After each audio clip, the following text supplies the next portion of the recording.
Here.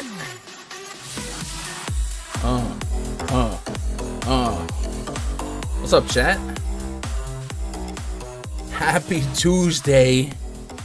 Did I put the wrong date on the thumbnail yesterday and nobody noticed? Is that what happened? I feel like that's what happened. Because when I went to make the thumbnail today, it said January 1, and I usually just always add one. I was like, wait a minute. Something ain't right. What's up, chat? Happy New Year if you guys weren't here yesterday. Happy Tuesday for those of you that are just straight up here today. Shout out to the old me. What's up, Nate D, Earth to Air, Justin Brooks, Kevin O. Says first time listener. Let's have a winning short slate. Let's get it. Damron in the chat, Fish Fan. You're Jay Smooth, K Sizzle. Josh Jennings says you're need to still mix in those Christmas bangers randomly. So the thing with those Christmas bangers was they were royalty free, but they weren't. I still got not striked, but I couldn't monetize. Not that these streams make a lot of money, but I just don't like that on the record. So it is what it is. But all the Christmas streams, like, it had crazy donos, so it don't even matter. But yeah, I don't want, like, sometimes music that hits a channel like that can later retroactively become copyright strikes, and I don't know. So I probably don't. I'm proud. Dale Nestor says this guy is so out of shape. Time to get in the gym, buddy. Dale, we need to have a chat, buddy. We need to have a chat. Relax. Relax. Ain't that serious? What up, Brody? Great night last night. Let's get it again. Yeah, man. Last night was a crazy night. Fun sweat, high scoring, a lot of chalk. Really popped. Brody says I saw Fish fighting for the top in the 444. Yeah, Fish had a nice little sweat there. There's a lot of people in the Discord sweating. My boy ABP, man, wire to wire, 100K to first in the it was like a 3,000 entry on Fanduel.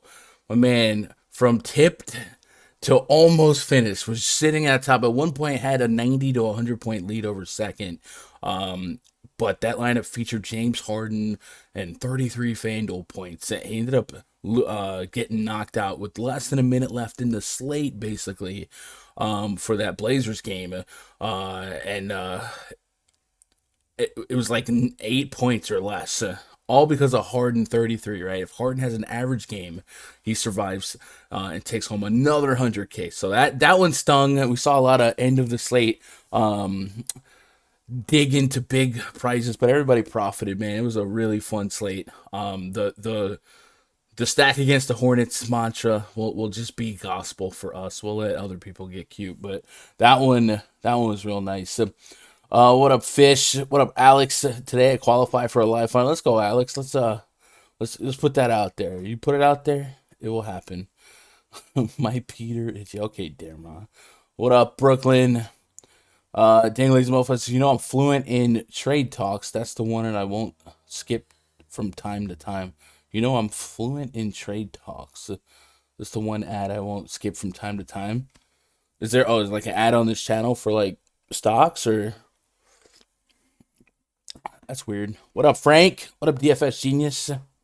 I know the plays and don't watch this show. Clearly, little Chuck Norris. I don't know. I don't care. I mean, I appreciate the views. Had 100% Trey. That was nice, man. Trey was so good. I had so many just monster lineups. I had loved Trey, loved John Morant. My downfall was James Harden. I had about 30 plus percent of James Harden. We talked about how John Morant's defensive efficiency has been one of the worst in basketball, really, the last couple of years. And Harden's not a juggernaut himself. So I just thought, man, how fun would it be to fire a bunch of Harden versus Morant lineups? And then Steve Nash lets the young guns get out there. They bring the game within a manageable point with plenty of time left in the fourth quarter, and Nash leaves Durant and Harden on the bench. So maybe they were just out of gas. It was a back-to-back. It is what it is. But, man, boy, did that sting as Harden ended up being one of the worst plays on the slate, right? So so many fire lineups with some cap stealing, but still had a really profitable night last night. What up, Luke? Yo, shout out to Luke. If you guys are sub to the channel, Luke put up some Jock Market content earlier today on the channel. If you guys want to check that out. If you haven't tried Jock Market, you're not sure what it is app only. There are some inconveniences being app only, but it is still profitable in its early stages. And some of you guys that maybe hate the grind of the main slates for DraftKings, Fanduel, the contest, not as payout privy or the top heavy structure, stuff like that. Jock Market could be a unique way to get a little bit different. Find those niche sites that you can trust. Jock Market, Yahoo Tunic, it really is just pumping out great contests with good payouts, low rake, a lot of overlay built in. Take advantage of some of these sites that you can make a profit in. I think it really just comes down to, are you trying to play for 100K, or are you trying to play to make a buck and grind out some ROI? If it's the latter, then you should definitely check out that video that Luke put up. Hopefully we'll have some more collaborative content on the channel, Luke, and maybe we get a couple others. I've been scouting the YouTube streets for young grinders. So if you guys are out there, if you know somebody that trying to get up off the floor and they're truly grinding, right, they're putting some work in. That's what I saw with Luke. I saw work. I saw really great production quality on his channel, and then he's got some wins to put a little respect on his name. So if you guys know some people out there trying to get off the ground, man, let me know. I don't mind pushing people and collaborating, right? I wish I would have locked Trey yesterday on top of Korkmaz. Man, Korkmaz, oh, he was in a lot of my top lineups, dude. What a Berkey from Turkey, man. That's what they call him. It's that one fantasy football ad that's done like a soap opera. Oh no, I don't know which one that is. Guns numbers must be up again. There's been an increase in haters lately. Man, in order to type in chat, you have to sub, so they can, as long as they sub, I don't mind. You can hate, and if they hate, then let them hate, and watch the money pile up. Yeah, yo, let's get Jacob in here, the sad duck himself. Drag him into the Discord. Hold up. Wait a minute. Something ain't right. You're. Oh my God, we got a out of Jake. Was not ready for this. What do I do with my hands? What's Jake? You seem to be in a trash can controversy. Yeah, apparently I've learned that I live in the anomaly state here, not everyone else. So what is it? You get your trash man comes once a week. Yes, we have our trash picked up once a week, and I just thought I lived my entire life like, oh yeah, that's normal. Like, what else would it be? And I've learned today that it's not normal. That is very much abnormal. Yeah, no, it's usually twice a week down here, or if you live in like farm counties, you just burn your own trash. But yeah, once a week's wild. But I live in an apartment complex, so I don't have to worry about trash cans to the road anymore. But a couple times a week, if it slips your mind, you guys know we deal with the train all the time. But if it slips your mind at 6 a.m. when it's this big old truck that comes and picks up the dumpster, and it sounds like Armageddon if you're not paying attention. And it's just like, what's going on out there? Like, you don't know what's happening. Cars getting monster trucked on. I don't know. But yeah, I don't envy the trash can grinders out there, man. Last night, Trae Young, 85 fantasy points, 56 real points, 14 assists, 85, man. Joel Embiid, 72 DKP, Kyle Kuzma, 66, Luka Doncic, fourth on the slate in fantasy points. Wish I would have had him over James Harden. And then Anthony Simons, chalkiest play on the site. A little bit of a homage to his recently passed grandfather that didn't know that was a thing. Hits 7 assists, 43 points on 9 three balls. Insane game out of him. Miles Bridges, I did not know what to expect from him minute-wise. This has been just like a spin the wheel, make a deal situation with minute projections for guys that are coming back. He played 42 minutes, a huge game out of him. Bradley Beal expected strong game. Jokic 56 DKP, Giannis 56 DKP. Giannis and the Bucks, man. I swear, I said it the other day. It's like once or twice a year they lose games that make no sense for them to lose. It's either like the no strapped Magic, or in this case the Pistons. They do the job here. 9 points, that's nuts. Another strong game from Sadiq Bey. Ja Morant, 34 minutes, 36 real points. Really would have liked some fire back from Harden, but overall really high scoring slate. And yet again, it's a night where 400 points on Fanduel doesn't mean a whole heck of a lot. You got to really reach up there. We're starting to see totals go up. Pre and post flop, it's looking a little bit more like last year. So on top of it all, it was a 10-game slate. So today we're cutting the slate in half.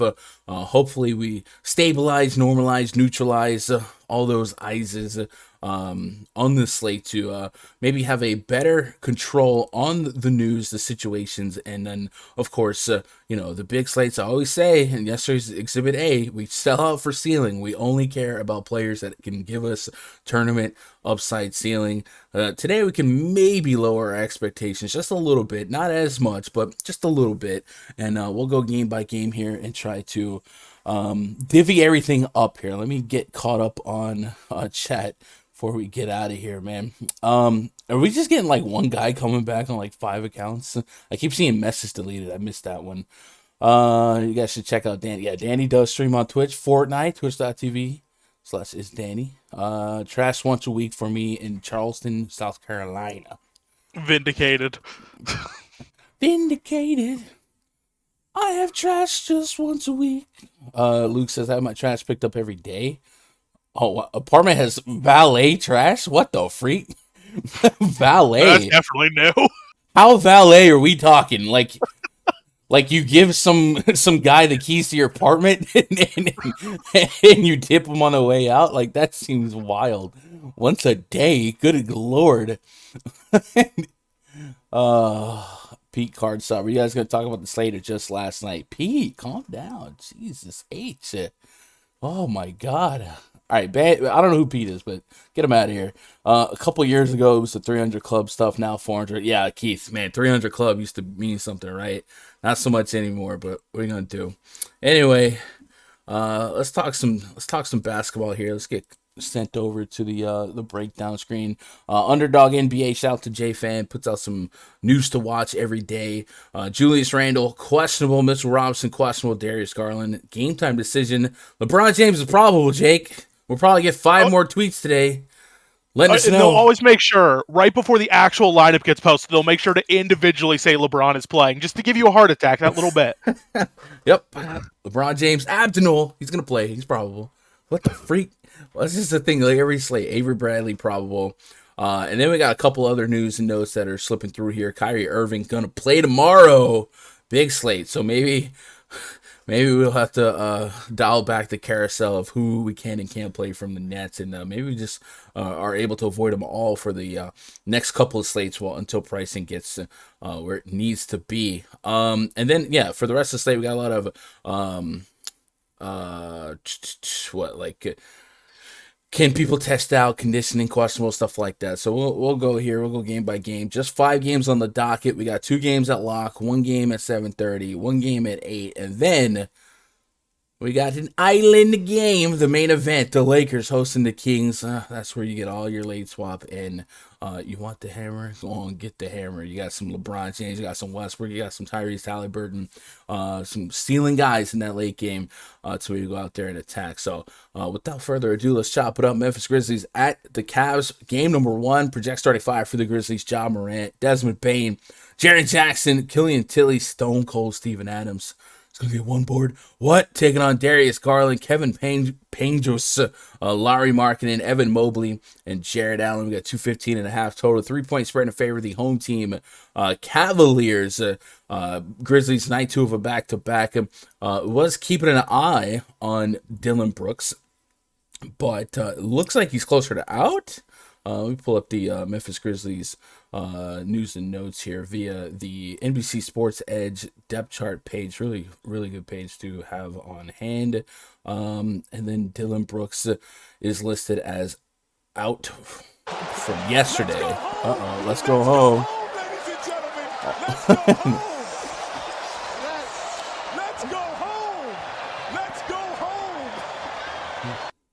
All haters must fight me to death in Mortal Kombat. Mortal Kombat, man. I honestly, I like having Demeron as a friend, not an enemy. I a lot of fights in my day, right? Prison background. The big old country strong corn-fed boys were the hardest, and Dameron's out there. Literally, we watched Dameron hunting in the wilderness by himself in the middle of nowhere. No other humans for miles around. So I don't want to fight with Dameron. So yeah, if you want to fight with Dameron, keep trolling. I don't know. Keep trolling. I got nothing new on Dylan Brooks other than yesterday, so I guess we keep an eye on that.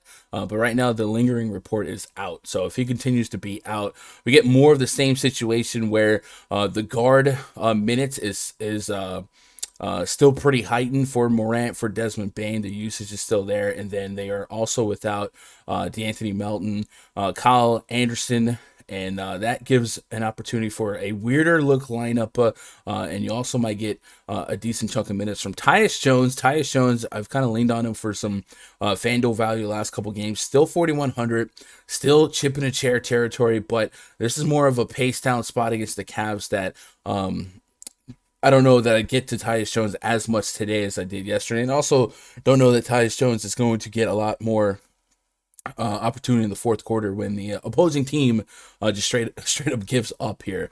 But there's a lot to like on the Grizzlies side here. I think the focal point for me is going to be Ja Morant and Desmond Bane, especially on DraftKings. Desmond Bane being on the south side of 7K. As long as Jake, is there anything?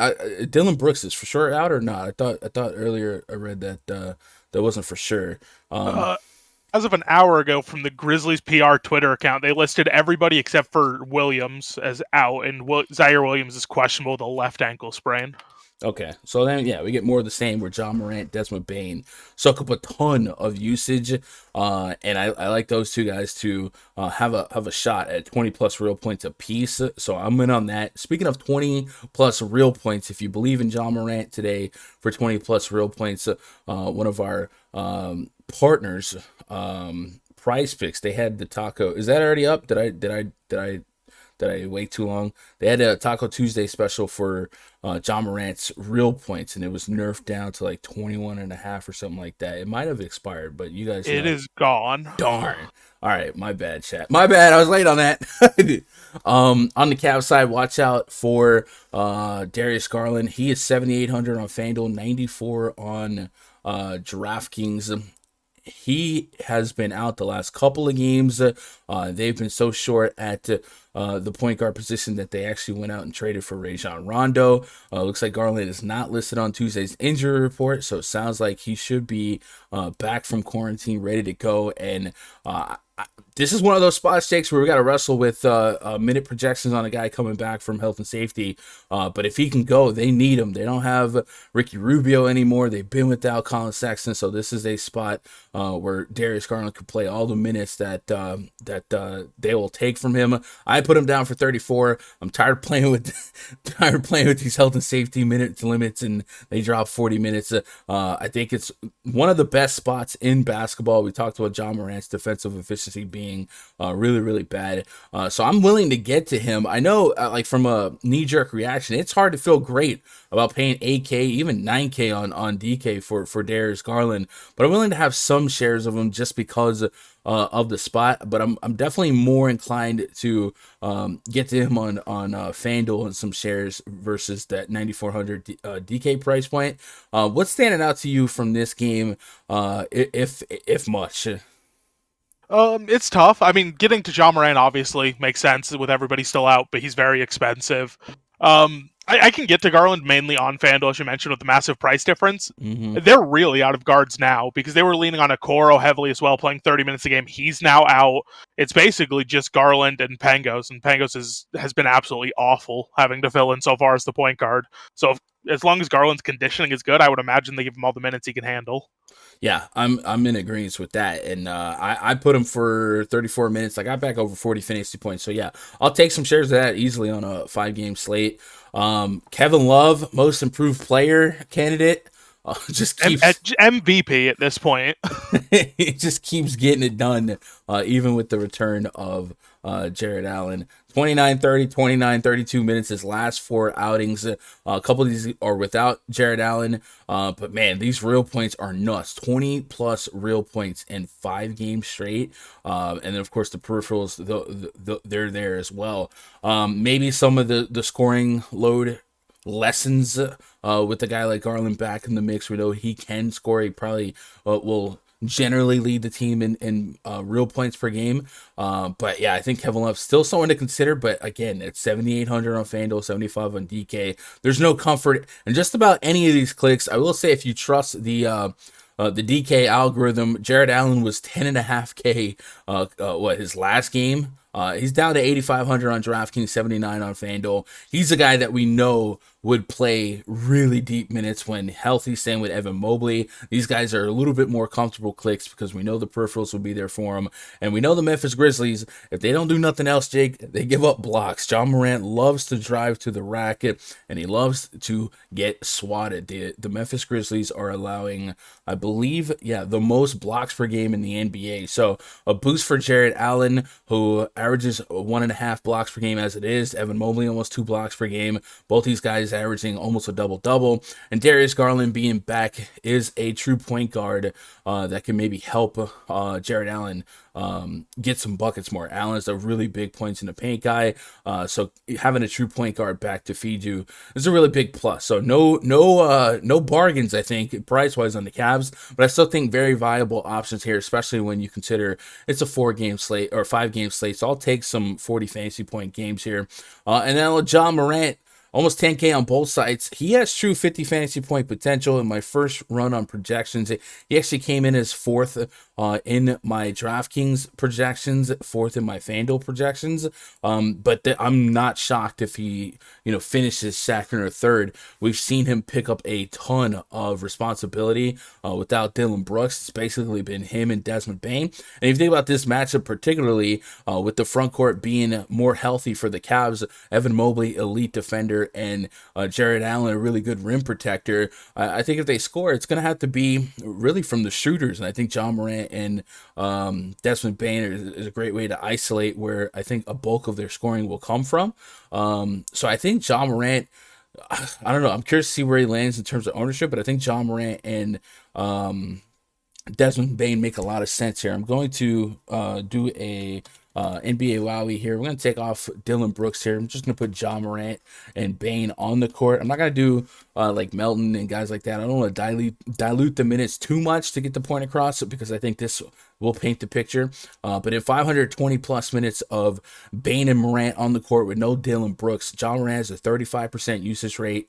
Desmond Bane close to a 24%, and John Morant's 1.45 fantasy point per minute. So that dog will hunt if you let it in the field. And I think 50 fantasy points is not a crazy expectation here. Looking at the guards on the slate, we do got Westbrook. Westbrook's never really a safe play these days. LeBron James is guard eligible. Even though he could start at center. But John Morant has every possibility to be the highest scoring guard on the slate.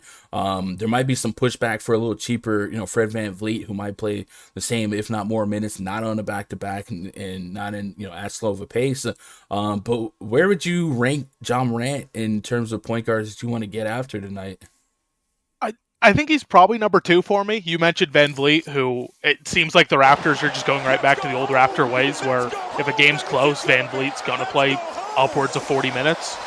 So I do lean there in a fast-paced matchup against the Spurs. But I mean, John Morant's an absolutely elite play. He's going to command usage. He's going to double pretty much. I mean, with how much he controls the ball, he's always a threat for that with the assists. 30 real points and back at 4 straight games, 30 real points. It's hard not to like John Morant. Yeah, John Morant. You got stepped on by Fish fans. Rude $10 donation. God dang it, Fish. He's got money to burn with his elite lineups last night. Yeah, Fish fans out here crushing it. Fish fan said he's donating only because Jake is back on the stream. So while you were talking, he decided to talk over you. But yeah, I'm in agreement. John Morant, definitely a top 2 for me. I think Fred VanVleet might edge him just because of the salary savings. The same price on Fanduel for me. It's really close to a coin flip, and I'll probably see a lot of lineups that just feature both of these guys. Getting caught up on chat here. Somebody asked, what about Brandon Clark? What up, Chuck? Says, what about Brandon Clark as value? So right now I got Clark for 25 minutes. The reason being is because they don't have a true small forward, really, with no Kyle Anderson, and they don't stretch out. We noticed they really haven't been running 3-guard sets as much in the and the Cavs will force you to play big. They got 3 7-footers in their lineup. So I do think there's a good chance that Brandon Clark could really get some good minutes for a big. Let's go home. Goodness gracious. Let's go home. Let's go home. Jake said Morant is number 2. Hater. Jake said Morant is number 2. Jake's a hater. That's the. I mean, look, one of them's in the Western Conference. He tried to dunk on Gobert like 50 times. Can't have that. Dude, John Morant does not care. Does not. He's why they give up 1 million blocks. He is relentless. Looking at yesterday's minute rotation here, Brandon Clark was definitely part of naturally part of the action here. So I do like looking at Brandon Clark for 20 to 25 minutes. So yeah, I do think he's a solid option here. And like I said, you got to stay big against this Cavs lineup. Markkanen, Mobley, Allen, Love, and they're already down a small forward and they're putting out some bigger lineups themselves. So I don't mind Brandon Clark at all. And I think the DK price point's really, really nice to get after. And then I guess that's it. I guess that's it. So yesterday, Jaren Jackson Jr. picked up 25% ownership, and it felt like it was just because he's 6K, and you kind of got cornered there. 6,400. I can see that happening again today on DraftKings, and then on Fanduel just under 7K. The projection's okay. It's modest. I'm not in love with it. But I feel like generally speaking, if I can be against a quarter of the field with Jaren Jackson, who can be a little foul prone, and today in a tougher matchup, I think I will almost always favor the other side. Any leans on what to do with Jaren Jackson today? I feel like with John Morant, I'm already pessimistic on his upside. I don't love the matchup, and if he ends up coagulated in ownership just because that's how pricing works, do you think you would be against that? I'll probably end up under the field on Jaren Jackson just because, a lot of it depends on injury news going forward, but there are a lot of high-end power forwards on the slate, or just top-end plays that I'd be curious on. And as you mentioned, like Mobley's going to be aggressive, Jared Allen. like it's very easy to see Jackson get in foul trouble here, which does bring the one name that we haven't mentioned that I guess shook the world of Memphis by last game, and that was Jarrett Culver, who returned from COVID protocols and played 30 minutes because of Killian Tilly's foul trouble. Yeah, that's a good call out. I put it out for 20 minutes. I didn't list them on the list here, but yeah, I think Culver bare bones min on both price. That might be a really nice call out. Look at the rotations yesterday.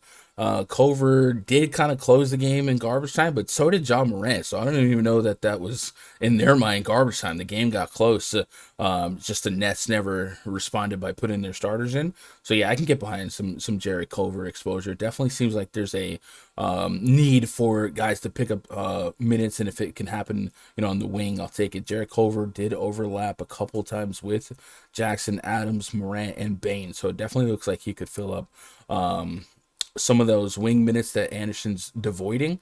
And yeah, Tilly getting 5 fouls opened that up as well. So I like that call out. That's elite. Min price on both sides, down it down. Let's move on to the next game. Raptors hosting the Spurs. Project starting 5 for the Spurs. Trey Jones, Derek White, Devin Vassell, Keldon Johnson, Jakob Poeltl.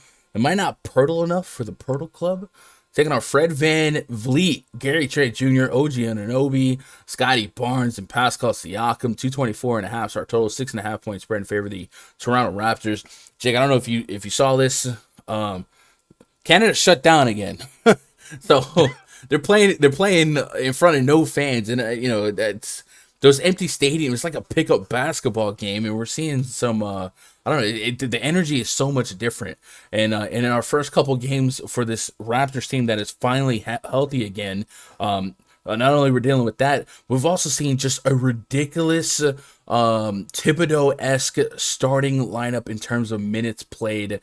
Fred Van Vliet, since coming back, 31 minutes. The last game was a lopsided game. 39 minutes in that limited minute game. Siakam saw 40 plus minutes in his first game back, 42, then 35 against the Knicks, and then Gary Trent, so on and so forth. They are playing a lot of minutes for these starters, and against the Spurs here in such a high total game. Minutes equal money, but man, even more so on a smaller slate where you can just lock into a deep chunk of games and get all that extra opportunity.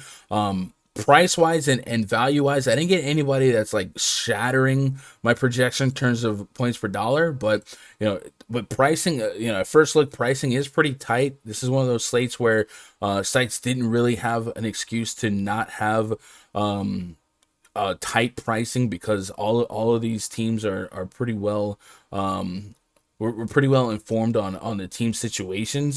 So I don't think we're getting a great deal on any of these Raptors, but I do think individually every single Raptor is justifiable, and maybe even more so on Fanduel. And then on the Spurs side, they've been without DeJounte Murray, no Lonnie Walker, no Doug McDermott.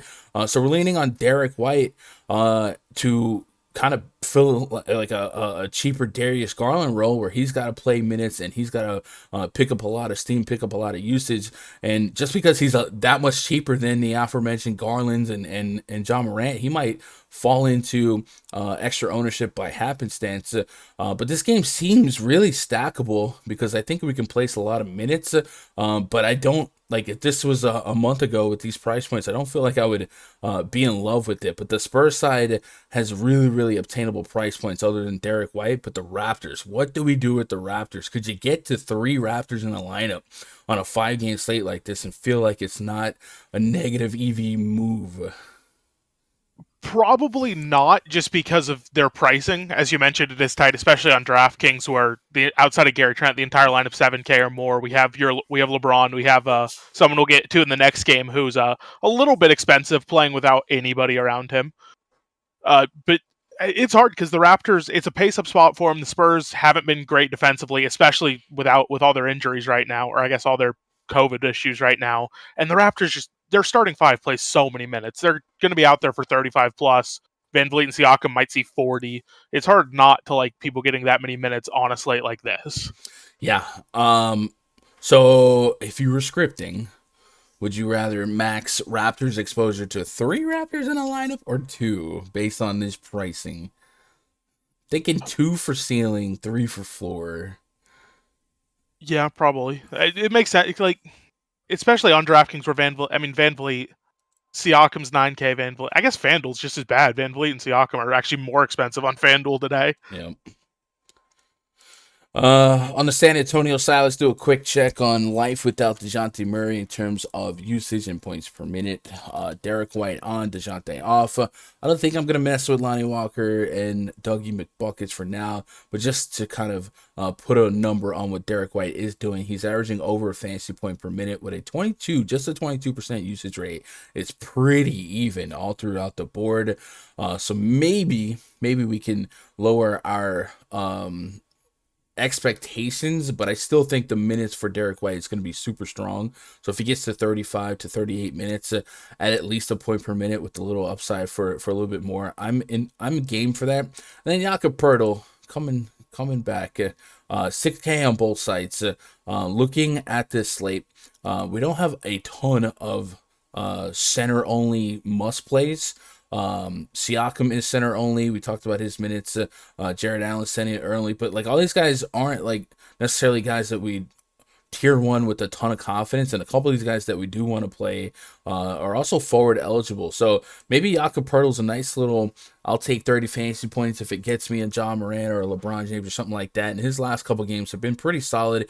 He's always been a point per minute kind of guy. The matchup, it's tougher on paper, but with this pace and with this total, I think I can get behind Jakob Poeltl a little bit at 61, hoping for a little over 30 fantasy points. That's what the projection has right now. Right now, the top projected Spurs player for me for fantasy points is going to be Derek White, and I'm getting a really nice return on Trae Young with a 31-minute Trey Jones rather with a 31-minute projection. He's still really cheap on both sides, so maybe he catches a decent chunk of ownership. Played 32 minutes against the Pistons, 20 minutes against Memphis, and both those games exceeded 20 fantasy points, and we saw 27 in that Detroit game. So maybe Trey Jones, in the absence of McDermott, Lonnie Walker, can be a solid value plug. I would imagine, looking ahead, that he's probably going to be one of the more sought after value plays on the slate, but I really don't have any big pushback on it. And then Keldon Johnson, I think normally I would expect him to be, if not first, second in minutes played. We did have a Keldon Johnson experience, and that was it the last game or the game prior against Memphis, where he was getting into some foul trouble and then just was bricking everything. Back-to-back horrendous shooting nights, 16%, 22%.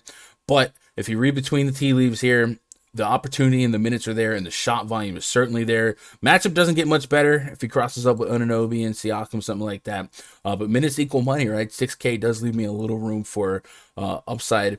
The Spurs feel like, fiscally speaking, more obtainable to get to.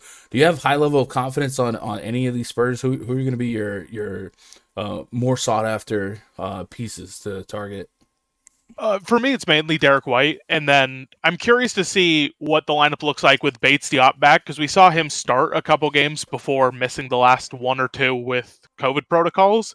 So he might knock either Trey Jones or Vassell back to the bench, and then he wasn't playing deep minutes, but if he starts, it's going to take minutes away from somebody. Just him getting 20. White's minute should be safe. He does so much ball handling without DeJounte Murray.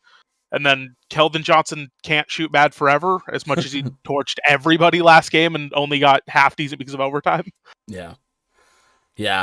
Scotty Barnes also really good on defense, so it's obtainable. Like, it's price points that I'm interested in, but I don't really pair anyone in a solid matchup that I feel great about. I think we're going to see the defensive efficiency for the Raptors as a team metric start to improve because they've been so unhealthy all year, and then the Spurs being so short as they are. 6.5 point spread in favor of the Toronto Raptors, by the way. Let's get caught up on chat. Josh says, any Taco Tuesday prizes yet? There was one. It was John Morant. Hopefully we'll get another one before the end of the stream. What up? Justin Sports, what up? Ronald Jones, hope your recovery's doing well. Sorry you lost AB on Sunday. What up? Andrew Martinez says, late to the show. Who's a tier 1 for you on FanDuel? Not that late. We actually started late. Josh says, I'll have some Triple J, but not much. That's fair. E made it happen. Says, minutes could shake up a little with Tilly getting into foul trouble. Yep, that's a good call out. What a plan B. I'm not reading that. What up, JNY DFS? I feel like 6,400 OG on FanDuel is a free square. Yeah, I don't mind that. I don't mind that at all, especially small forward. Just kind of small forward tends to generally be my filler spot because it's usually one of the more shallow positions. I guess this year's a little bit different with the multi-position eligibility, but a guy like Anunoby, if he's going to play minutes in a decent pace game, you know he's good for some stocks, blocks, steals, stuff like that, and that's so valuable on FanDuel. And then just 30-plus minutes of just being on the court in a game like this. Definitely don't mind Anunoby. And Gary Trent to an extent as well. We're getting some cheap shots at big minutes here. I know we're hyping up VanVleet and Siakam and guys like that are going to play big minutes, but Gary Trent normally will be a 30-plus minute guy. Last game, he fouled out in 20 minutes against the Knicks. I don't think that's the normal range of outcome for him. So maybe he's somebody that gets into like a tertiary ranking for me, tier 3. I don't mind that. I'm not really getting to either bench here. I think you can make a case for Bryn Forbes without Lonnie Walker and without DeJounte Murray. We've seen him go 20 to 35 minutes this last couple games. I think 25 to 30 is a reasonable expectation. And if you get that, the shot volume should be there. 20 plus shots in his last game. I don't mind looking his way for some value. So put Bryn Forbes in your back pocket. Maybe we drive a wedge between him and Trey Jones to not get too much overlap, but I don't mind if they fall together since it is a smaller slate. But good call out on Keita Bates-Diop. He's the guy, if you watch that Lakers game, he caught fire, so he can be a bucket. And maybe if you need to diversify your value a little bit, you might sprinkle him in there and see what happens. Let's move on to the next game. Knicks hosting the hold on. So William McGuire says, "Yo, Gun, how's this for cash? Goodwin, Bridges, Vassell, Hart, Turner, Paul, Sabonis, and Jakob Poeltl. For cash, you got some volatile names. We'll talk about Josh Hart here in a minute. Definitely think I don't hate Josh Hart because he's such an active player, but I do think his. Did you say you had Hart yesterday or you had Ingram yesterday in your top lineup? Yeah, Josh Hart ended up. I was playing him hoping Ingram would sit again, and then I just didn't have a way to pivot out of him. And he ended up I think he ended up scoring like 0.5 less than Harden for 4K less, so it worked. Okay, too soon. No, but the gist of that is Hart with Ingram, not only Ingram, but NAW back in the mix, maybe has a little bit more volatility than his game log will suggest, with that little context. He made it happen. Says Portal solid, gets a rebound boost with Murray out. I can get behind that. Keldon Johnson owes me money. New York Knicks hosting the Pacers. Projects 35 for the Pacers. Kiefer Sykes, Dwayne Washington, Justin Holiday, Domantas Sabonis, Miles Turner. Taking on Miles McBride, Evan Fournier, RJ Barrett, Julius Randle, and Mitchell Robinson. We got 207 total, 2.5 points spread for the home team Knicks. Do have some Q tags to watch really for both sides, but especially on the Knicks side. So I'm going to pull up this depth chart from NBC Sports Edge, and we are going to find New York Knicks. Julius Randle would be a big one. He's questionable. He did clear league's health and safety protocols, and now he's questionable due to conditioning.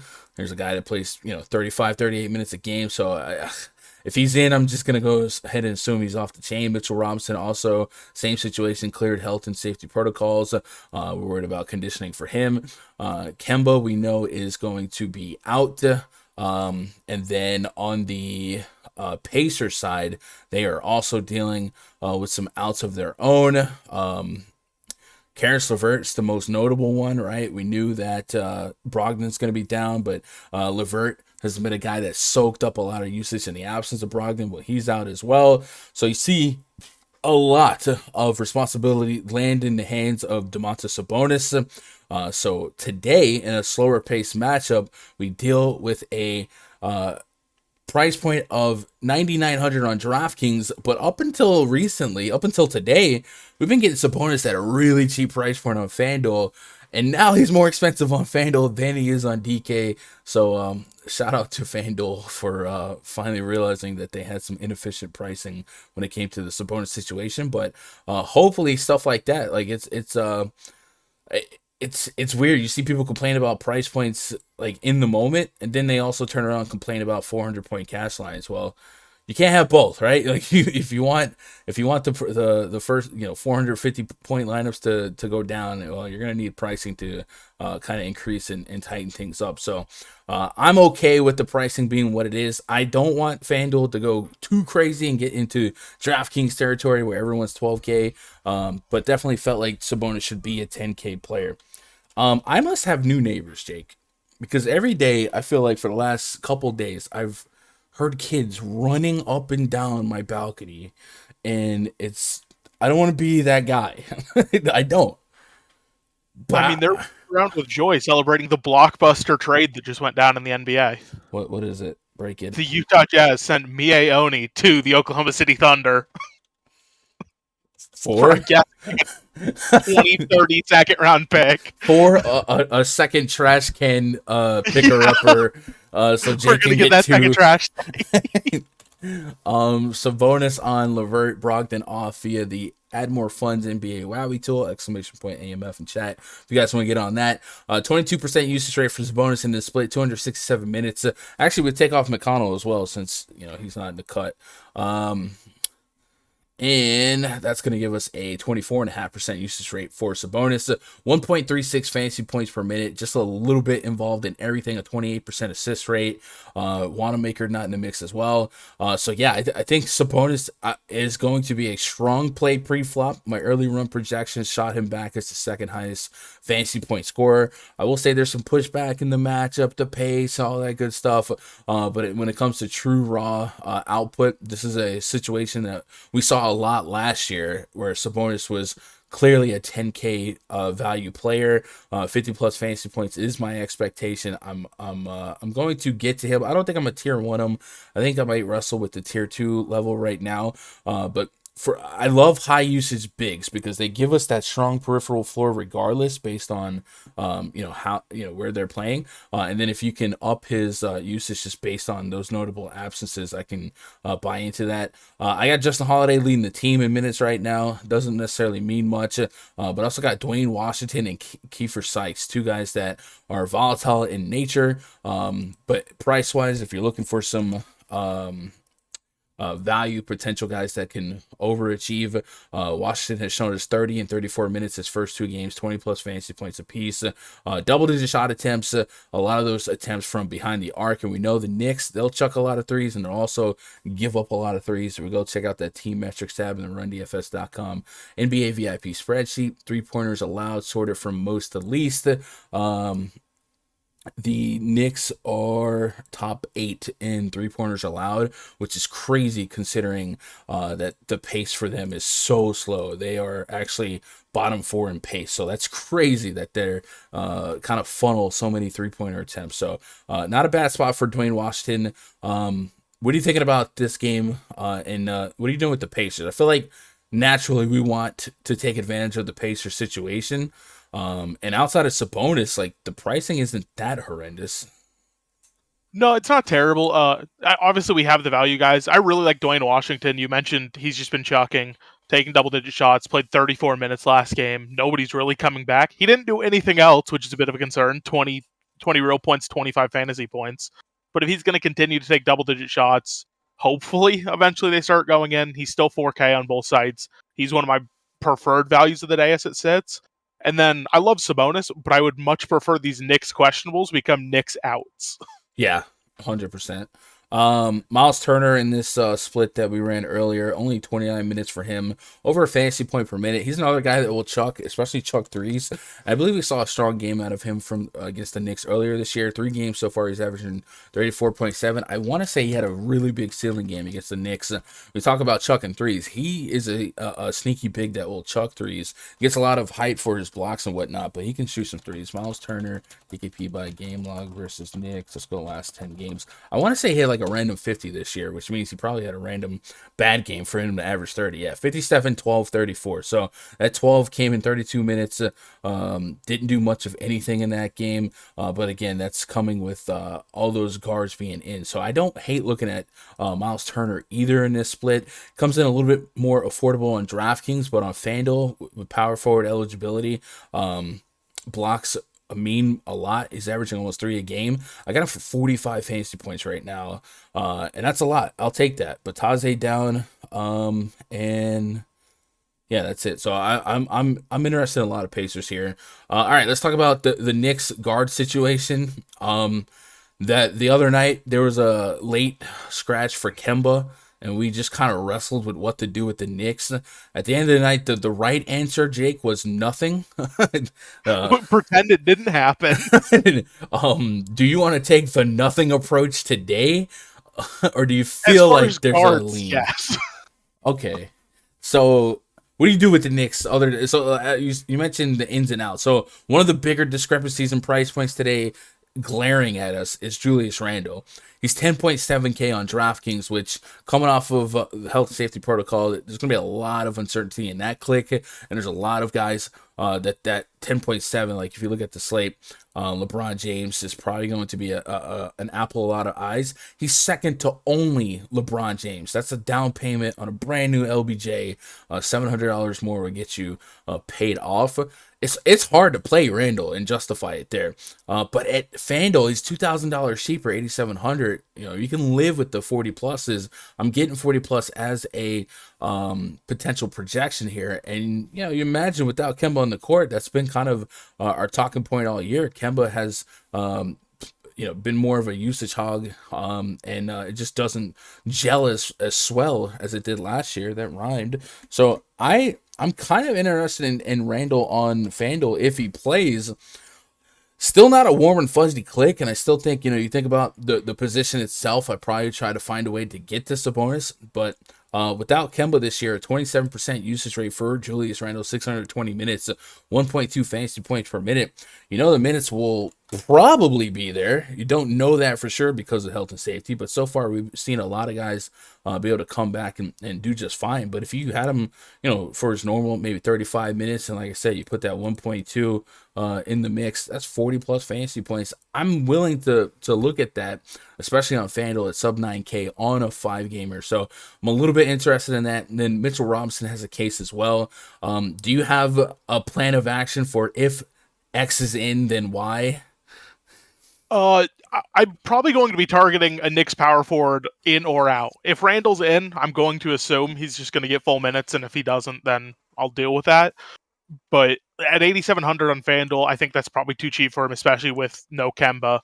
And then if we've seen with the Knicks earlier in COVID protocols, they were resting guys the first game back out of conditioning. So if they continue to do that, with Randall and Mitchell Robinson out last game, we saw Obi Toppin play 45 minutes against the Raptors. He played all of the backup 5 run and the rest of the game, pretty much the rest of the game at the 4. So if we get these conditioning guys out, I'm running back to Toppin. Yeah, that's a good call. All right, we'll keep that in mind here. Let me get caught up on chat here before we move on to the next one. William McGuire says, bro, help me better understand player pricing. I struggle on who to play at the player's price. So player pricing this year is definitely more volatile than it's ever been because of how the health and safety protocols has really nerfed slates. The typical season historically hasn't been this erratic. Obviously, the NBA is notorious for late scratches and injuries and whatever, and you're always trying to find that next man up. But we have seen so many teams just get nerfed to the ground and have to plant 35, 40 minutes on players. That's not normal.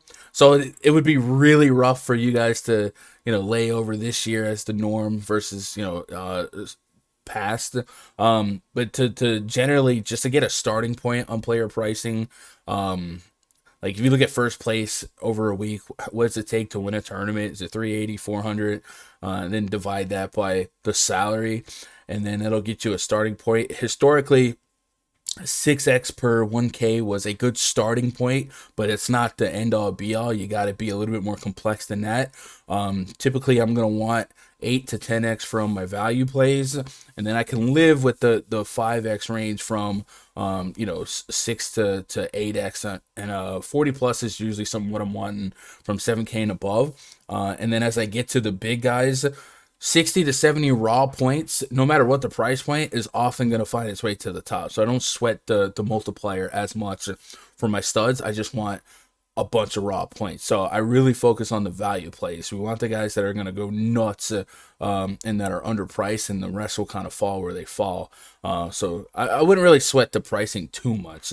But in this instance, Julius Randle being, second to LeBron James is definitely something I would sweat, because when you get up to the 10, 11K guys and there's like 5 or 6 of them, you can't get it wrong. Yesterday was a great example. If you play James Harden over anyone else at 10K, you just probably you weren't live. You're dead in the water, because you got to win. You got to win the position. You got to win the grouping and all that good stuff. You got to get that decision right. So pricing is important, but it's also it's dangerous to get too stuck on 5x, 6x, or whatever, something like that. This year's so different, right, Jake? It's so different. It's like the last week of NBA DFS, but it's all year.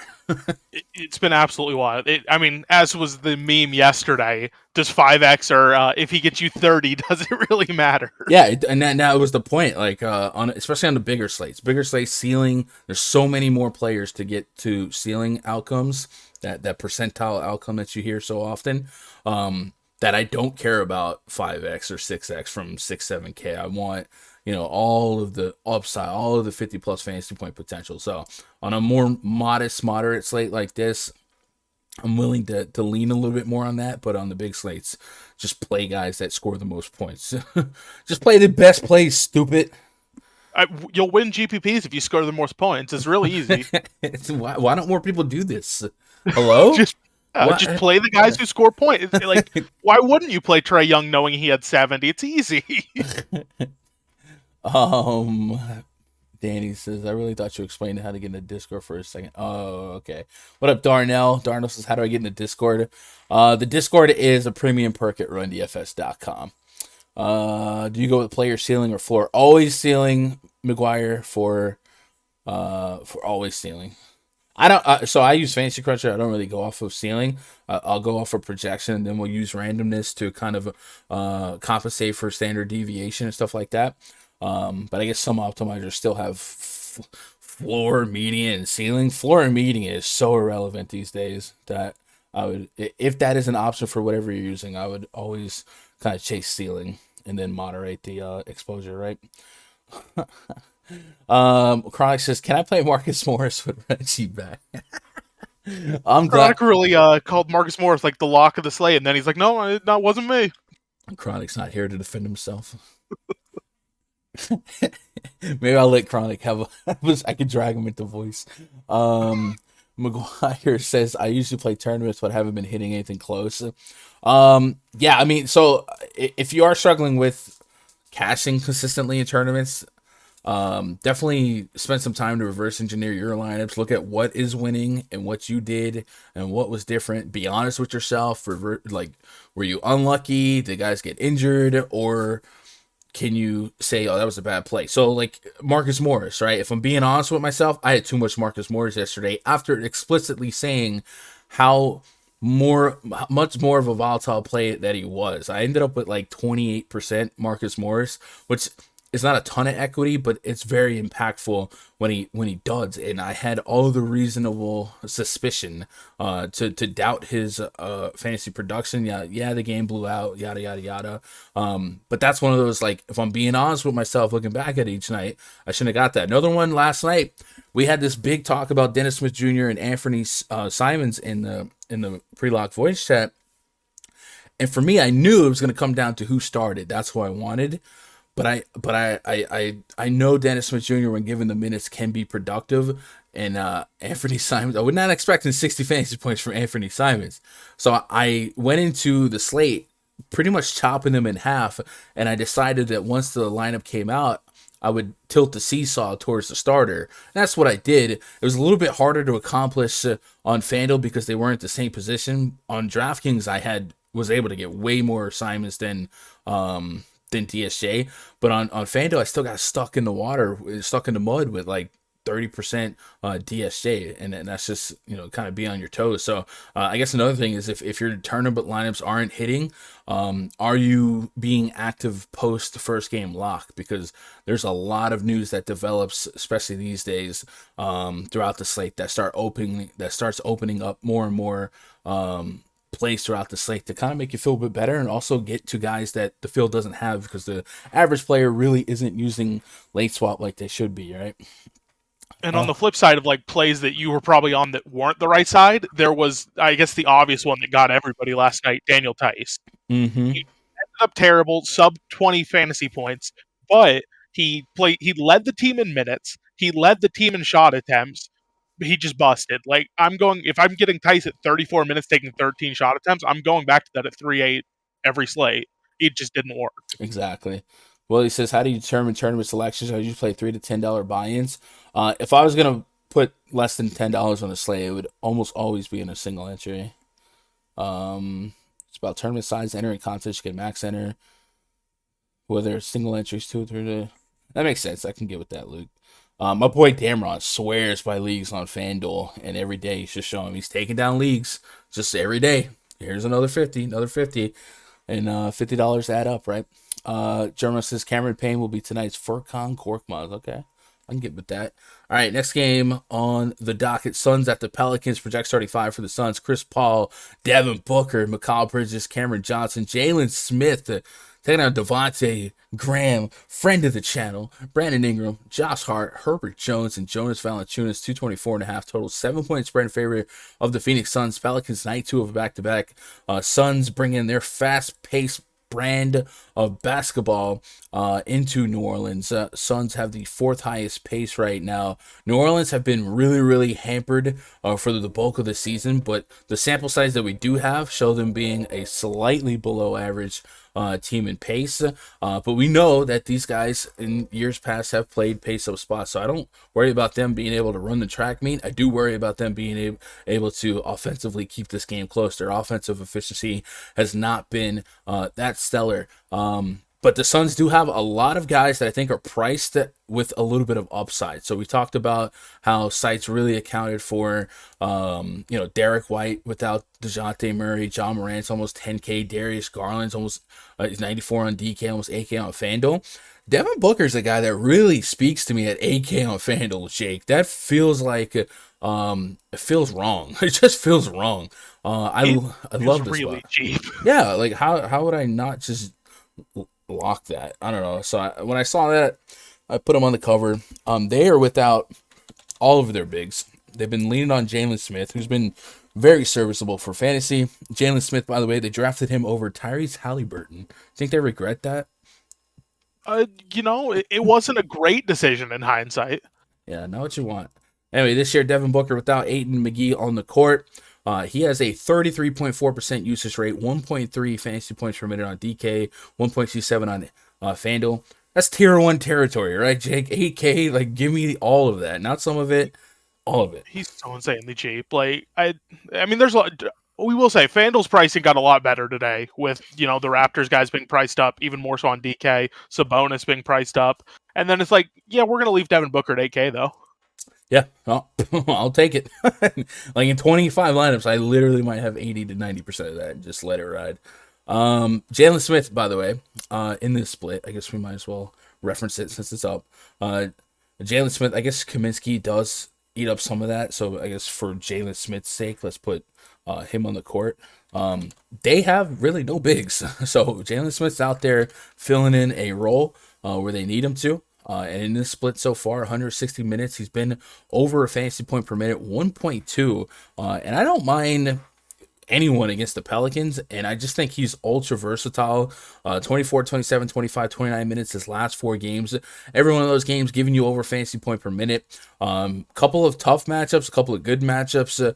This one's right there in the middle for me, where we haven't really talked about stocking stuffer bigs.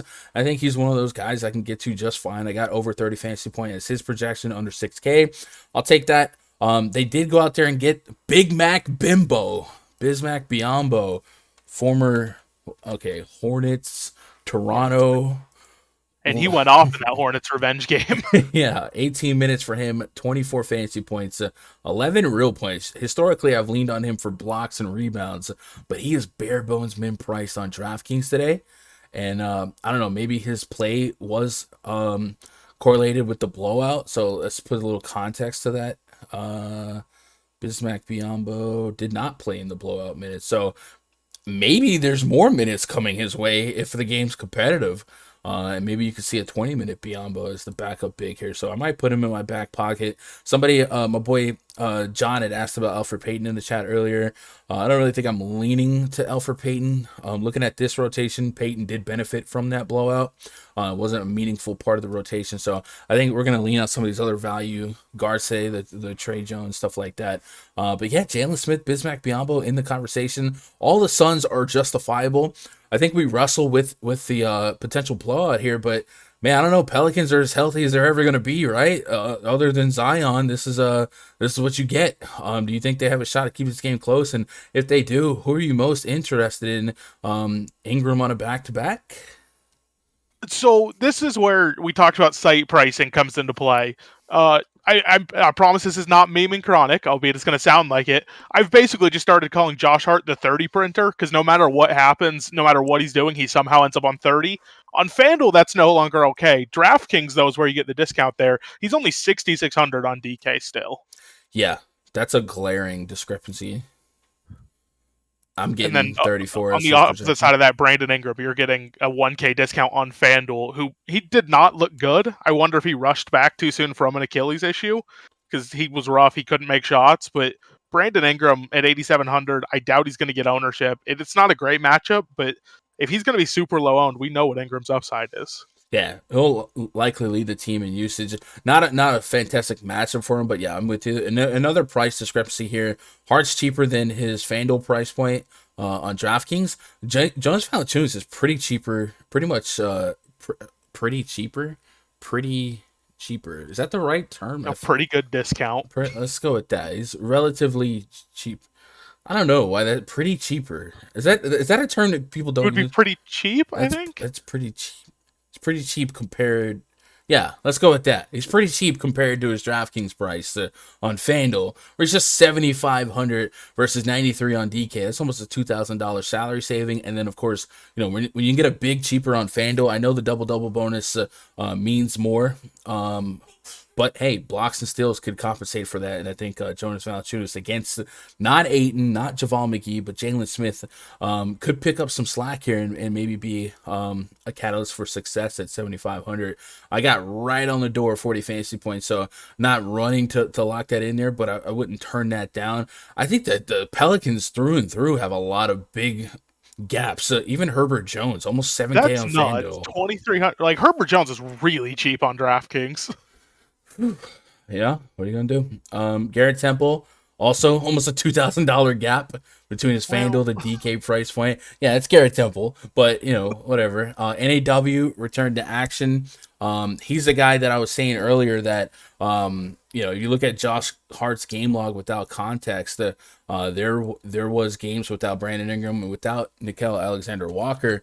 Now that NAW is back, now that Ingram's back, I definitely wouldn't expect triple double flirts every time out for Josh Hart. But like you said, 30 fantasy points just because he does so much, it's definitely reasonable. 20 fantasy points for NAW in 24 minutes of action yesterday. I think if he makes more shots, he took 15 of them, makes a couple more shots, I think he's a fine guy to consider for value. So if the volume's going to be there for him, I'll take some shots on NAW in deeper field tournaments at 4,100 on DK.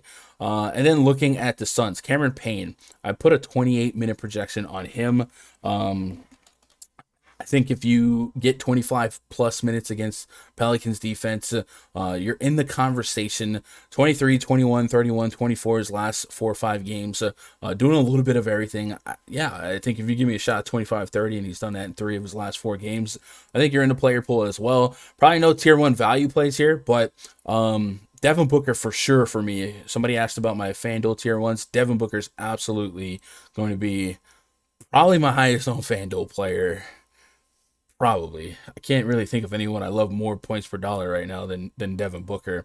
And then Chris Paul, man, coming back to New Orleans at 78 on FanDuel, 74 on DK. I got a pretty modest projection for that price point, so I'm not too enamored by it. But hey, man, I don't mind. I don't mind looking at Chris Paul to give us a shot at 40 plus. I don't mind a mini Sun stack in a weird way. If the game stays close, 30 plus minutes will probably be at least a point per minute, and then we're looking for north side of 40, so I can get behind that. Do you have any strong? Other than Devin Booker, do you have any strong exposure expectations to this game? I guess Jalen Smith would be the question mark. Jalen Smith, I'm probably going to be pretty heavy on, unless the Knicks end up ruling everybody out, and then I probably consider Obi Toppin at 500 cheaper on FanDuel over him, just because that savings does matter, and he probably just gets more minutes. Outside of that, I think it's going to be Pelicans based on where you're playing. Yeah, I agree with that. Let's get caught up on chat. Yo, shout out 200 plus of you guys. Can I get half of you guys to hit that thumbs up? That'd be lit. Book getting 30 tonight, says Nevo. 30 real points. Possibly. Let me see. What do I got book at? Devin Booker. King Booker. I'm always worried about blowouts when it comes to any Pelicans games, especially Pelicans on a back-to-back against a really good Suns team. I got Booker for 25. So 30. If you're looking for a 30 real point prop, that's on the fence. It's definitely viable in this spot. But this 7-point spread leaves a lot of room for interpretation because the Suns are so doggone good and the Pelicans are so gosh darn bad. Excuse my profanity. That I worry about getting too stuck on those bets. What's a Devin Booker prop on PrizePicks that we can get behind? Maybe kind of sort of, but not really. 25.5 real points seems like right on it. Yeah, I mean, so I'll take the 25. Somebody asked about 30.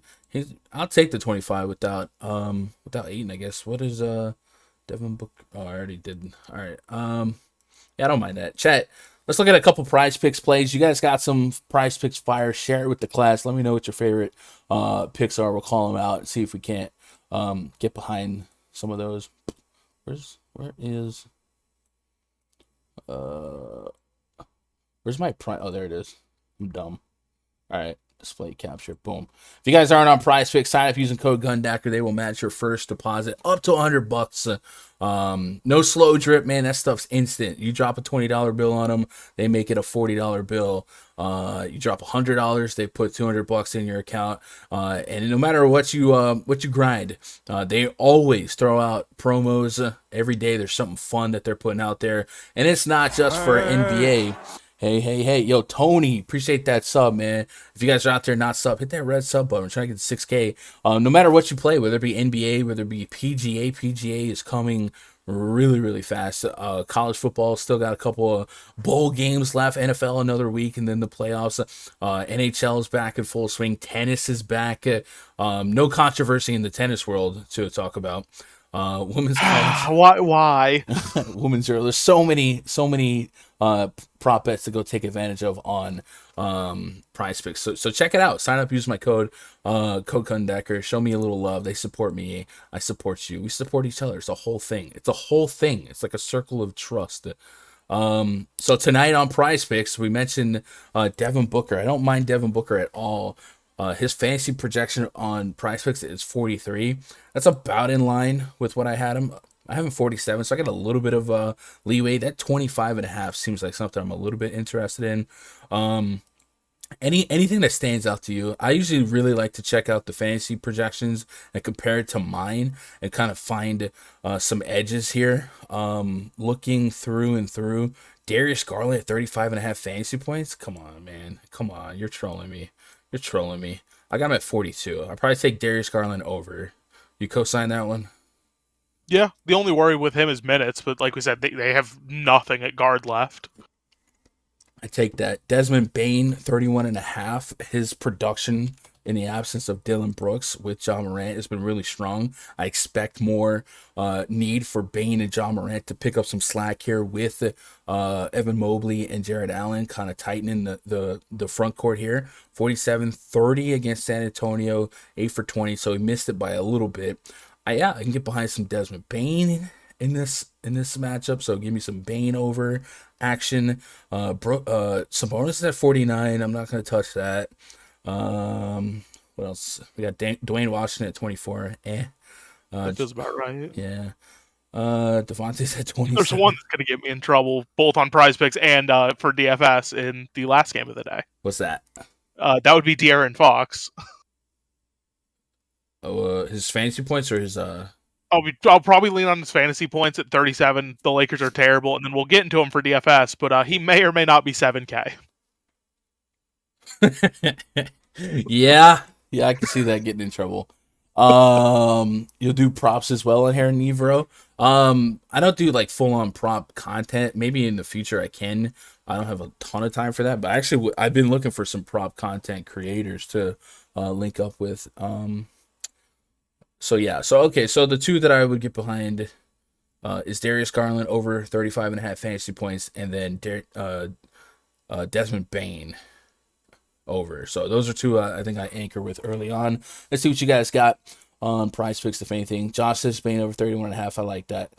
Michael Tyler says, I believe Garland is from Memphis, so he may try a little harder. I think that game's in Cleveland, right?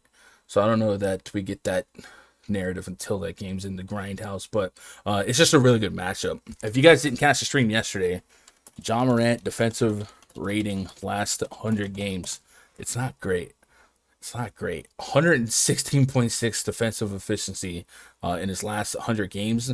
And then put that in perspective, before he went down with injury, the Grizzlies were the worst defense in basketball. And then when he left, they ended up being one of the best defenses in basketball. He definitely sells out for offense. So I think it's a good spot for Garland. Even better considering no Rubio, no Colin Sexton, guys like that.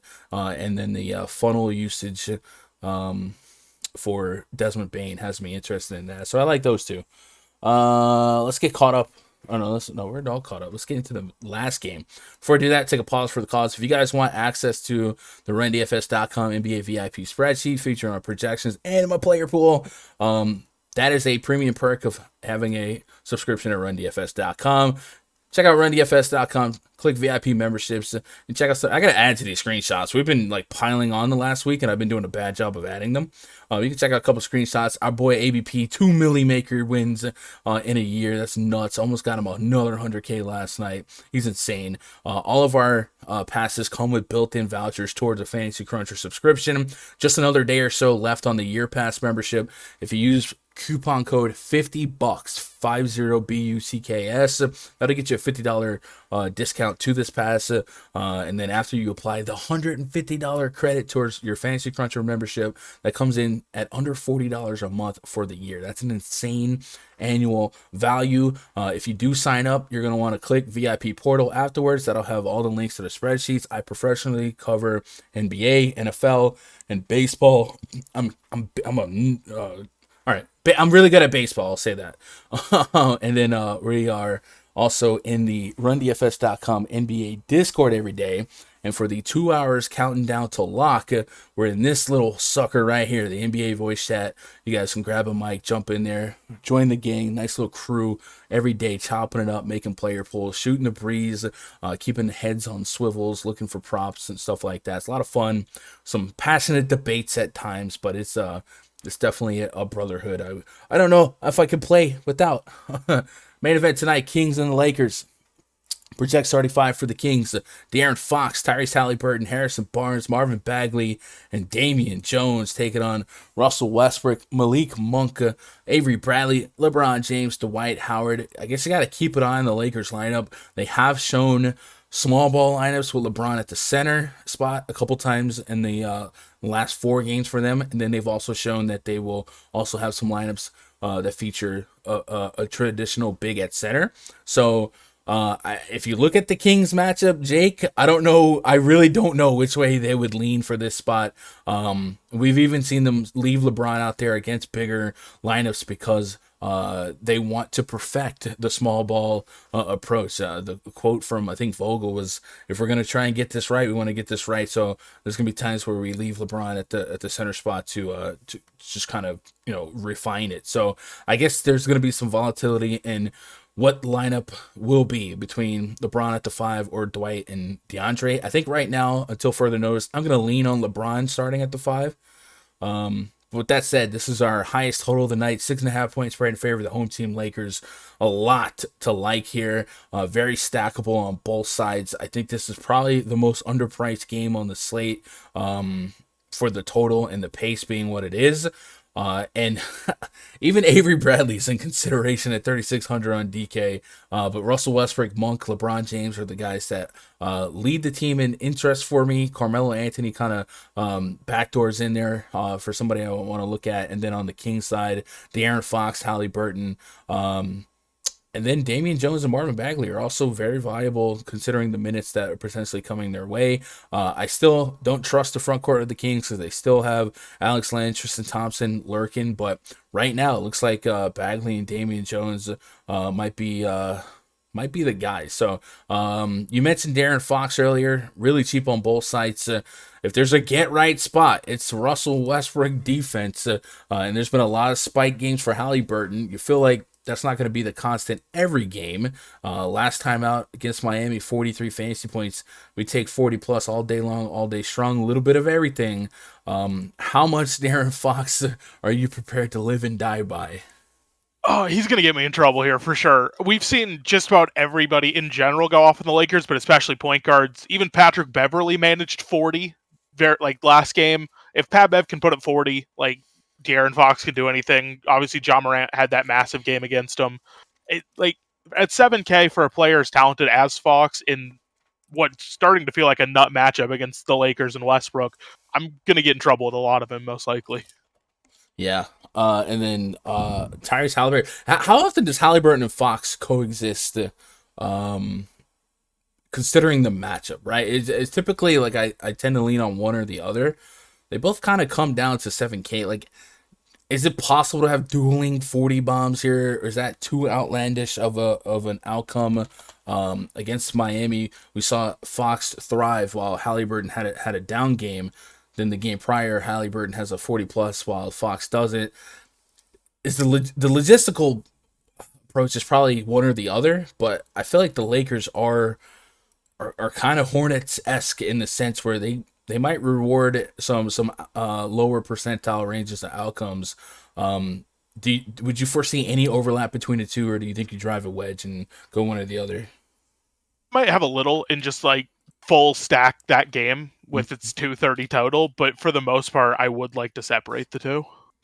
That's what I'm thinking. All right, rank your Lakers. LeBron. Yeah. Yeah, I don't mind Westbrook more on Fanduel where he's 1,200 cheaper. LeBron at this point with how he's playing, he did have a bit of a down game last time out, but he's just overwhelmingly the guy right now. He's on a tear. His down game was 26, 7, and 5 for 52 Fanduel points. He played 39 minutes. It's hard not to like LeBron at this point on every slate he appears on. Other than, we don't know if he's going to play. He's probable, but you never know. Yeah, my early run projections, he came in 11 fantasy points higher than the next man up. It's insane what he's doing. So absolutely will be one of my more sought after players tonight. I would expect he comes with really high ownership. I couldn't foresee him being less than 40% owned. I could be wrong there. I guess we'll see. Only time will tell. Chat, we are at 200 plus viewers, man. You guys are nuts. And we only have 86 likes, bro. Come on. I know you guys got it in you to hit that thumbs up. And it's been scientifically proven that if you hit that thumbs up, your odds of cashing big tonight exponentially increase. That's science. You wouldn't argue with science with you. Unless you would you? Unless you had to, do your own research. I don't know. But hit that thumbs up, man. Let's get the vibes up. Already 13 new subscribers during the stream. If you're looking below the thing, you see the red sub button. If that's lit up, man, click on it. It's free to subscribe. You don't even have to turn noties on. I don't care if you turn noties on. You can if you want to. You don't even have to. Just hit that sub button, show a little love as we grind these YouTube streets, try to beat the algorithm.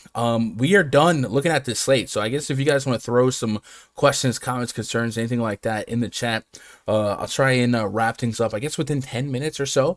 And then we'll jump into the pre-lock Discord chat. Remember, you guys get into that by going to rundfs.com.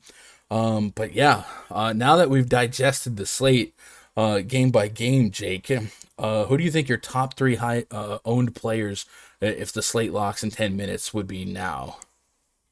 Booker and LeBron are probably my 1-2. And then 3, I want to say De'Aaron Fox, but I know that's such a bad idea. I just know it's going to burn me. Yeah, I'm definitely in agreement with Booker. Will hands down be my highest owned FanDuel player. Like, there's no disputing that. LeBron probably has a strong case to be number 2. I'm just taking the raw points on a medium to low slate. But yeah, 3 is kind of wide open. I guess it's gonna de facto be probably like a value play on FanDuel. Jalen Smith is still power forward eligible, right? So I probably land on Jalen Smith just for the minutes that he's offering in that spot.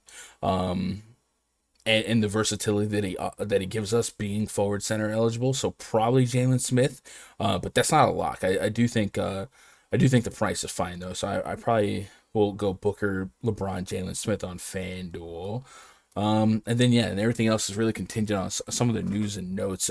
Darius Garland's got my heart, and then on DraftKings mentioned Desmond Bane.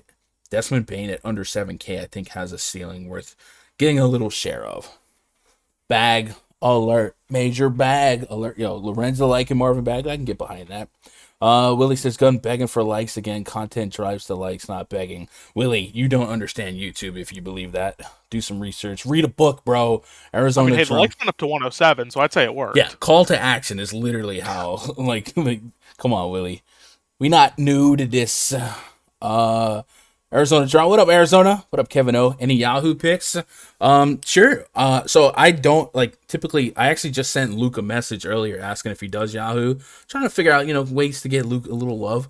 By the way, Luke has a really good at golf. So if you want to check out some golf content, go check out Luke's channel. Golf is coming back. I think that might be one of my resolutions this year is to figure out golf. But I do have Yahoo salary input it in the spreadsheet. It's not displayed on the index portal, but if you go to the player projections tab and scroll to the right, scroll to the left, scroll down one time. 3.24x value for min price Trey Jones, looking like a really good Yahoo pick. And then if we're just looking for household names that also return a solid value, Brandon Clark $2 above the min price. That seems interesting. And then I guess let's sort it by most Yahoo points to least and kind of see where LeBron's at $54 on Yahoo. That's expensive comparative to everyone else. Sabonis at 41. I probably get behind that quite a bit.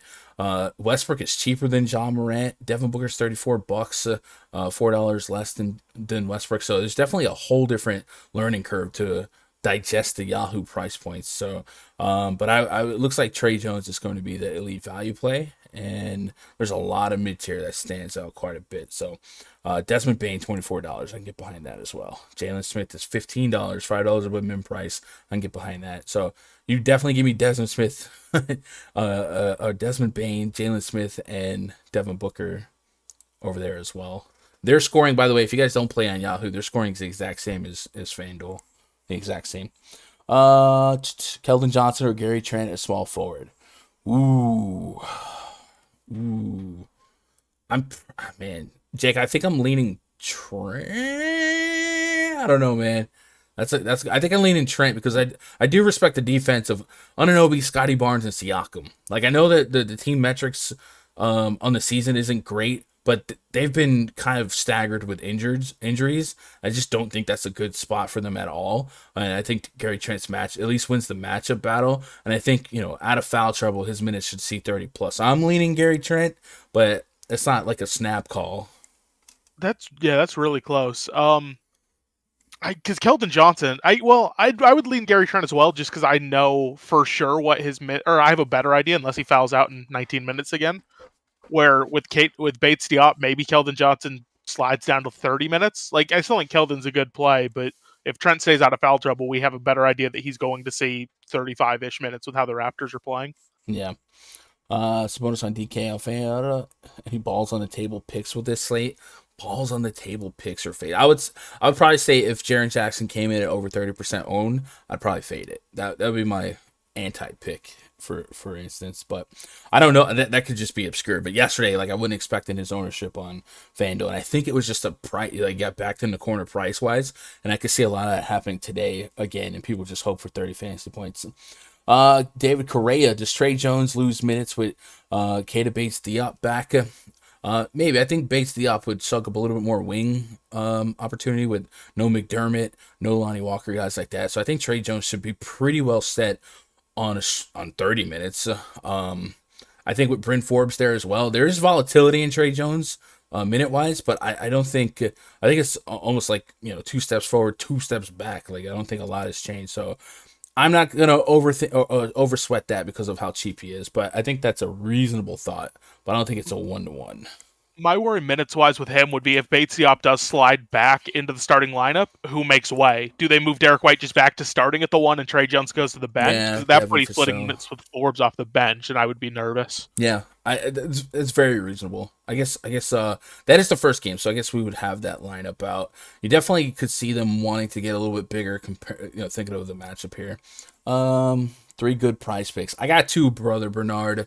I don't have the third one yet, but the 2 that I had was the Desmond Bane over fantasy points, and Darius Garland over fantasy points. Those are 2 I'm liking from this far out. Any love on Lamar Stevens? Not for me. What did I have him at? I had him at 26 minutes, 3,300. Not especially, right? Like, I wouldn't push back on it. I think a lot of that Cavs guard minute tree in the last couple games definitely gets murkied with Darius Garland being back. My hope and expectation is that Garland's just off the chain, ready to go.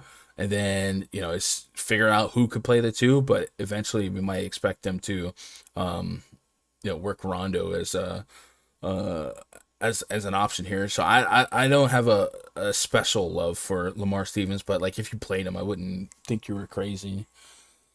What up, Spencer? Just got here. Thoughts on Damian Jones at center on FanDuel. So I wish that I felt better. I know Rashawn Holmes is out, but I wish I felt better about this front court situation. I guess because of how inconsistent they've been all year with Alex Len, with Tristan Thompson, with Marvin Bagley, like Chemezi Metu. Like, I don't trust the front court rotation at all. And then I also don't trust that they would lean on him a lot if the Lakers go to this small ball lineup with LeBron at center. There's so many variables from this far out that I don't have a strong lean. I will say I put 24 minutes on him at 4K. That brought back an okay 28 fantasy points on FanDuel, 26 on DK. I would take that if you believe in that, but I don't have high levels of confidence. But from this far out, I think he would make my player pool, but he would be what I call risky value. When it's time to put my butt on the line, pants come down. Let's go. I don't know what that means, but let's go. Jason Garnett, Tilly or Clark? I think I'm leaning Clark. What about you, Jake? Probably, but I don't really have a strong lean on either of them. Hey. Yo, Danger, the safety dog. Appreciate that sub. Yeah, probably Clark for me, but I guess it's more of just that I'm familiar with Clark historically. Like I said, I think that the Grizzlies being down at the wing spot, no Kyle Anderson, no DeAnthony Melton, guys like that. I think Clark has shown upside stability in years past, and I think in this matchup they gotta probably play big. Cleveland's a slight favorite right now, and yesterday we saw them roll Tilly out. He got into instant foul trouble, and to his credit, Jake, I mean, Kevin Durant, James Harden, they'll get you in foul trouble. So maybe it's unfair to expect that to be the norm. But Clark is somebody I think probably is safe for minutes no matter what. Like, he can back up a lot of positions. So I'm probably leaning Clark, but I'm with you. It's not like a snap call. I got a 20-point projection on Lamar Stevens, just a cheap, probably over on Dart. I think Lamar Steve 20. Yeah, I got about 22. 20 as 20, comma 2, not 22. So we're on the same page, KJ. It's nothing, shattering, All right, that's it, man. You guys are crushing it. I appreciate you guys. You smart, you loyal.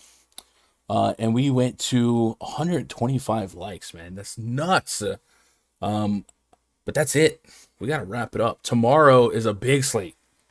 A big slate. Let me see. What's this guy? What did we say it was? It was big, small, big, small, big. I think it's 11 tomorrow. Jesus H. Yeah, we got Pistons at the Hornets, Rockets at the Wizards, Sixers, Magic, Nets at the Pacers with Kyrie back, Warriors at the Mavs, Spurs at the Celtics. So Spurs are on night one of a back-to-back tonight. That's good to know. Thunder at the T-Wolves, Raptors at the Bucks. Raptors night one of a back-to-back tonight. Jazz at the Nuggets. Yikes. Heat at the Blazers. And Hawks at the Kings. Kings night one of a back-to-back tonight. So a couple of things to keep in mind tonight if you need some tiebreaker decision making. But for the most part, I'm with it. Slate is within 3 hours tomorrow. Within 3 hours, start to finish. So big slate. We'll be back tomorrow, 3 p.m. Eastern, 2 p.m. Central. I don't know who the co-host will be, but we'll definitely have some help. So if you guys want to hang out tomorrow, make sure you subscribe to the channel. We'll be back in the mix. One last sweep at the questions. Arizona says on Fanduel, I'm paying up for Sabonis. No Randall. He's just going to kill the Knicks. Is that for sure? Do we know there's no Randall? I would love for there to be no Randall, but yeah, I didn't see it yet. I think it's possible, but I don't know for sure that Randall's out. I think he's questionable with conditioning. But either way, like, I'm not spooked by Sabonis. So, what up, OG? Last question: Monk or RJ Barrett? So RJ Barrett would definitely be contingent on who the heck is active for the Knicks, because obviously I would get to some Barrett if Randall was down, and we already know Kemba's out. Barrett had a strong game against OKC the other night, so I think he would kind of be the floor play for me. And then Monk I like a little bit more if they went to that small ball lineup again. I like them both. Is it floor Barrett, ceiling Monk, but it's very contingent on both the teams' lineups? Would you agree with that, Jake? yeah, because if Randall's out, we saw what Barrett can do. Like, he just takes over all the usage. No Barrett or no Randall, no Kemba. Tamara says tomorrow's Mavericks retiring Dirk Day. Okay, let's go. No Kiefer on Fanduel. I don't know yet, Josh. We're gonna chop it up in the Discord, and then try and make a winning player pool. There should be more news on the way. It is what it is. Jake, I appreciate you. See you next time, or see you in 10 minutes. I don't know. Chat. Appreciate your time and love as always. Make it part of my day, be part of your day. I'll be in the RunDFS.com voice chat now until lock. So if you guys want to jump in there, talk some basketball with us, hang out, if you strategy questions, fantasy cruncher questions, all that good stuff, I'll be in the chat. Go to RunDFS.com, get signed up. Otherwise, Twitter.com/Gundacker. I love you guys. I hope you crush it tonight. I want to see all of the screenshots, all of them. Good luck. God bless. Go win some money.